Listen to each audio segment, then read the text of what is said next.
Terhadap pendidik ini, Pak Ketua, kita temukan di desa-desa banyak yang belum dijangkau oleh P3 karena ada undang-undang mereka minimal S1. Tetapi untuk Papua kita beri afirmasi dan kami telah kirimkan surat, SMA boleh untuk Papua, untuk P3K, untuk Papua. Karena memang berbagai program-program strategis yang mesti berjalan di Papua. Tapi selain di Papua, kami belum memberikan afirmasi, masih sesuai dengan undang-undang.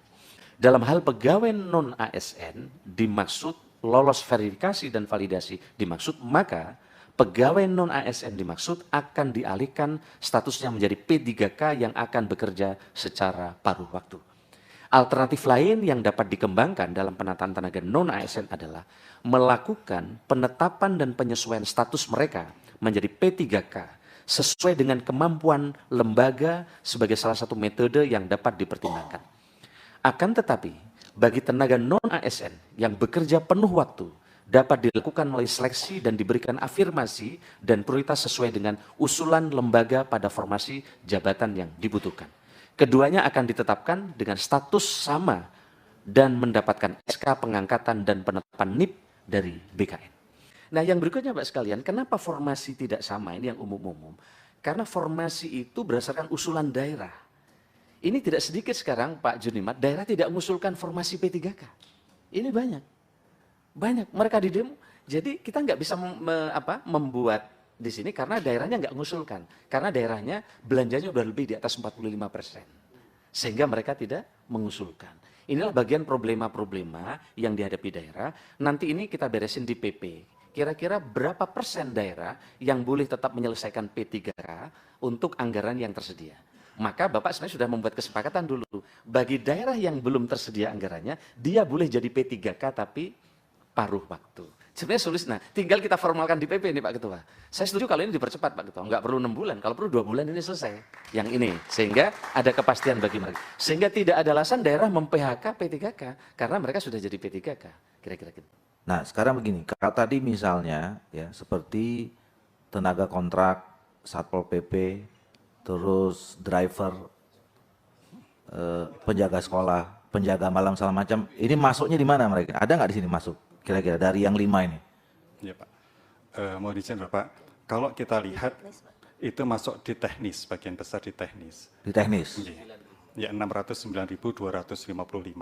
Nah, kaitannya dengan Satpol PP misalnya, memang itu menurut undang-undangnya, dia harus pegawai negeri sipil, sehingga dia tidak bisa diangkat menjadi P3K. Ini yang menjadi PR kita ke depan, ya. Pak. Jadi sebetulnya udah masuk ya mereka itu semua di sini ya? Kategorisasinya udah ada gitu ya? Ya, kita membagi 5 kategori ini memang untuk menampung semua jabatan. Hanya ada beberapa jabatan yang memang kadang-kadang ini agak aneh, seperti misalnya yang memandiin gajah atau apa seperti itu yang nanti perlu kita selesaikan kembali. Tapi yang pasti semua kategori ini menampung semua jabatan yang ada yang kita kelompokkan menjadi 5. Oke. Jadi memang ada di kelompok instansi pemerintah itu ada PPNPN juga, Pak. PPNPN yang memang tidak termasuk di dalam pendataan di tenaga non-ASN ini. Ya, jadi termasuk security misalnya, security cleaning service, kemudian driver dan sebagainya. Jadi semuanya memang di luar dari tenaga non-ASN yang kita kategorikan dalam surat edaran Menpan.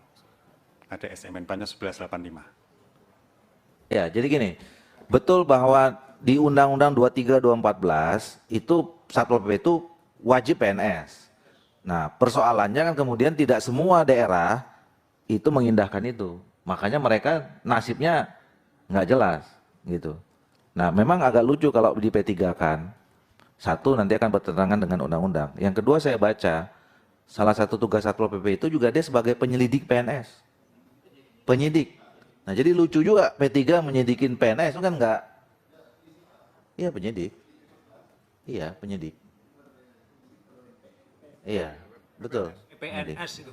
Nah, jadi saya kira kalau Satpol PP mungkin harus ada treatment khusus ya, karena ada punya undang-undangnya sendiri nanti. Tapi tadi saya kira kita udah pernah diskusi juga, bagi yang sebagian nanti di PNS, sebagian lagi dicari jalan keluarnya tadi itu pakai nomenklatur lain lah. Silakan. Waktu saya jadi bupati terjadi case itu. Kita diminta merekrut P3K di akhir jabatan. Karena katanya akan ada anggaran dari pusat, kita rekrut 2.000 orang. 2.000 orang kita rekrut lulus itu.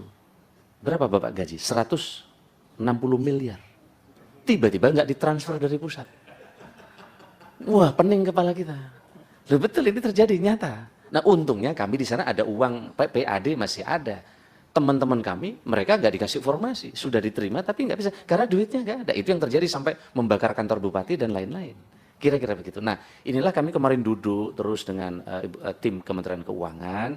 Ini gimana teknisnya ini supaya dibantu. Karena kalau tidak nanti daerah tidak akan mengusulkan formasi. Karena terbukti di banyak daerah sudah mengusulkan formasi, duitnya nggak ditransfer. Kalau nggak digaji, akhirnya apa? Melampaui dari 30%. Kami setuju Pak, misalnya nanti kami diundang tim Kementerian Keuangan ke kantor ini bersama-sama. Untuk beresin ini. Kira-kira berapa persen yang dialokasikan untuk pegawai. Dan seterusnya. Sehingga ini kan ada undang-undang tentang belanja pegawai di daerah. Nggak boleh lebih dari 30%. Kalau lebih dari 30% nggak dapat DI di daerah ini. Ini yang teriak semua kabupaten kota sekarang. Karena struktur belanja pegawainya udah di atas 45%. Maka dia nggak dapat dana insentif. Dan dia tidak dapat reward. Nah, inilah maju mundurnya izin khusus soal ini. Karena kita bersepakat untuk menuntaskan dengan Kemendagri, kemudian dengan kami sama Kementerian Keuangan. Kira-kira gitu. Kami punya step Pak Ketua. Yang pertama 3 langkah kebijakan penataan non-ASN. 1 melalui Kemenpan Pan RB 684/2003 tentang mekanisme seleksi P3K 80% dan 20% THK. Yang kedua verifikasi dan validasi oleh BPKP dan BKN terhadap non-ASN yang telah terdata. Jika lolos maka akan dialihkan statusnya menjadi P3K. Ya, P3K paruh waktu dan dimasuk ke dalam platform digital. Jadi ini dulu, sehingga dengan begitu janji kita benar, mereka kita masukkan di P3K paruh waktu, jika mereka benar. Nanti ini dengan platform digital, kira-kira ini. Kemudian step ketiga, jika ada kebutuhan dan anggaran, maka PPK yang paruh waktu akan diproteskan untuk mengisi formasi P3K penuh waktu melalui metode pemeringkatan kinerja. Ini, sehingga nanti seleksi yang rumit tadi, bertahap, karena ini kan baru nih Pak. Seleksi ASN kan dari proses sejak undang-undang ini belum ada yang sekarang ini. Yang kami sampaikan, kan gitu Pak Gus. Seleksi ASN sejak undang-undang ini kan sebelum diundangkan sudah proses. Nah maka inilah tahapan ke depan yang step kami yang ingin kami kerjakan termasuk memenuhi harapan dari Bapak Ibu tadi, pemeringkatan tadi. Sehingga ini menjadi prioritas. Tapi fresh graduate tetap dikerjakan untuk mengisi formasi yang tidak ada di P3K.